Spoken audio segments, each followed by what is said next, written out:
নমস্কার ভিউয়ার্স, আশা করি আপনারা সবাই খুব ভালো আছেন। আপনাদের সকলের সুস্বাস্থ্য কামনা করে আজকে ব্লগ শুরু করছি।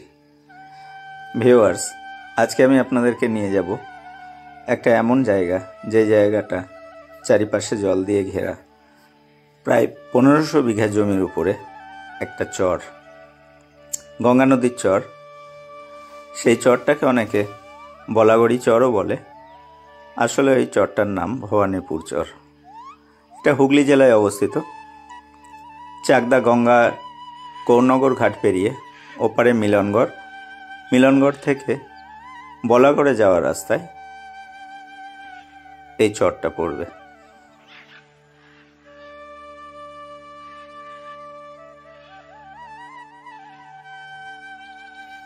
ভিউয়ার্স, এই মুহূর্তে আমরা চাকদা গঙ্গার ওপারে হুগলি জেলার মিলনগড়ের এই গঙ্গা নদীর একটা শাখা, সেই শাখার পাশ দিয়ে যাচ্ছি বলাগড়ি চর বা ভবানীপুর চরের উদ্দেশ্যে।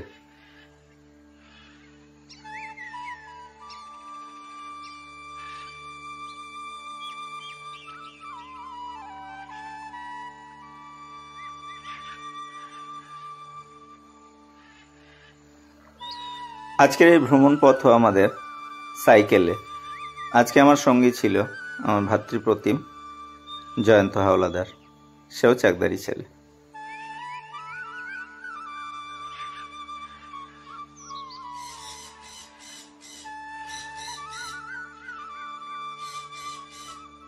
ভিউয়ার্স, এই মুহূর্তে আমরা যে ব্রিজের উপরে রয়েছি সেই ব্রিজটা একটা অসম্পূর্ণ ব্রিজ। বলাগড়ি চর বা ভবানীপুর চরে বহু বছর আগে একটা পাওয়ার প্ল্যান্ট হওয়ার কথা ছিল, সেই কারণে এই ব্রিজটা বানানো হয়েছিল। তবে এই ব্রিজটা শুধুমাত্র গঙ্গা নদীর এই শাখাটার এপার থেকে অন্য পার পর্যন্ত বিস্তৃত। তাই এই ব্রিজটাতে উঠতে গেলে একটা বাঁশের মই করা আছে, সেই মই দিয়ে এই ব্রিজের উপরে উঠতে হয়, দিয়ে এই ব্রিজ পেরিয়ে ওপারে বলাগড়ি চর বা ভবানীপুর চরে যেতে হয়।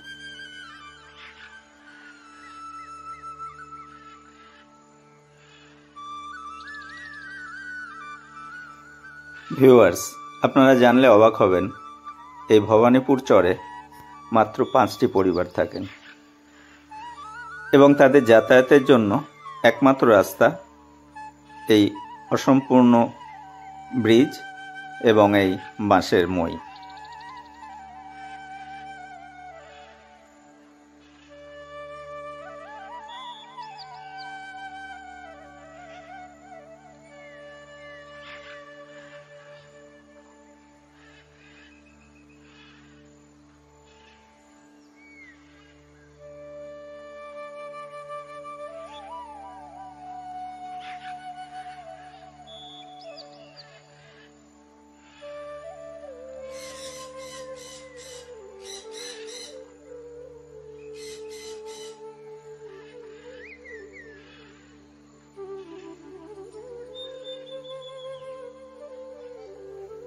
ভিউয়ার্স, এই চরের বেশিরভাগ জায়গায় সরকারের অধিগৃহীত, তবে কিছু জমিতে এখনও এখানে যারা থাকেন বা এই চরের বাইরেও কিছু মানুষ, তারা এই জমিতে চাষ করেন।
ভিউয়ার্স, এই এত বড় একটা চরে শুধুমাত্র 5টা বাড়ি এবং 5টা পরিবার আছে। আপনারা বুঝতে পারছেন কেমন পরিবেশে এখানকার যারা বাসিন্দা তারা বসবাস করেন। তবে ইলেকট্রিসিটি আছে, অন্যান্য নাগরিক সুবিধাগুলো নেই, সেটা তো আপনারা বুঝতেই পারছেন।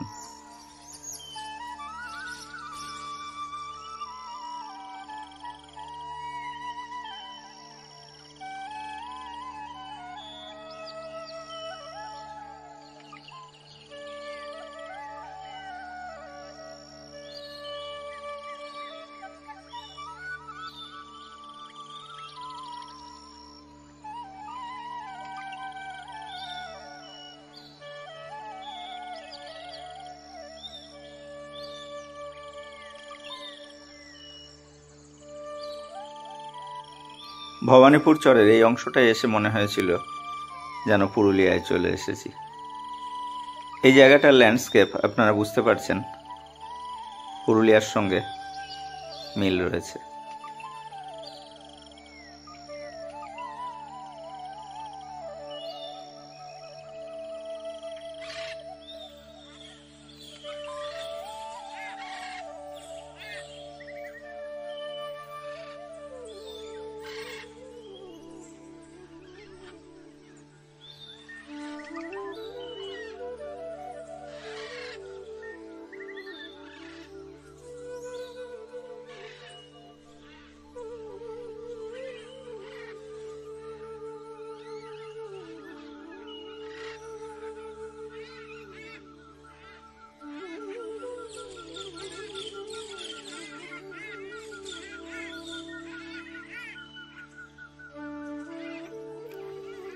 এই চরের গঙ্গার তীরবর্তী যে অংশ, সে অংশ খুবই উর্বর, তাই এখানে প্রচুর বিভিন্ন ধরনের শীতকালীন ফসলের চাষ হয়।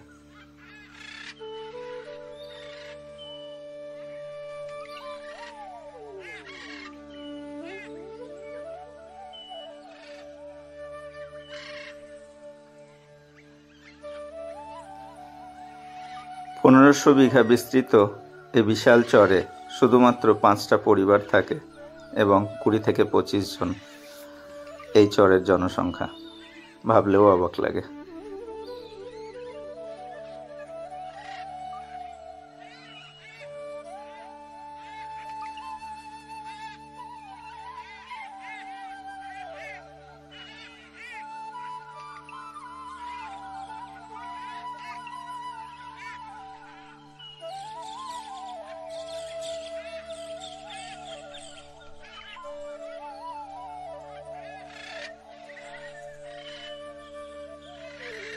ভিউয়ার্স, আজকের মতো ব্লগটা এখানে শেষ করছি।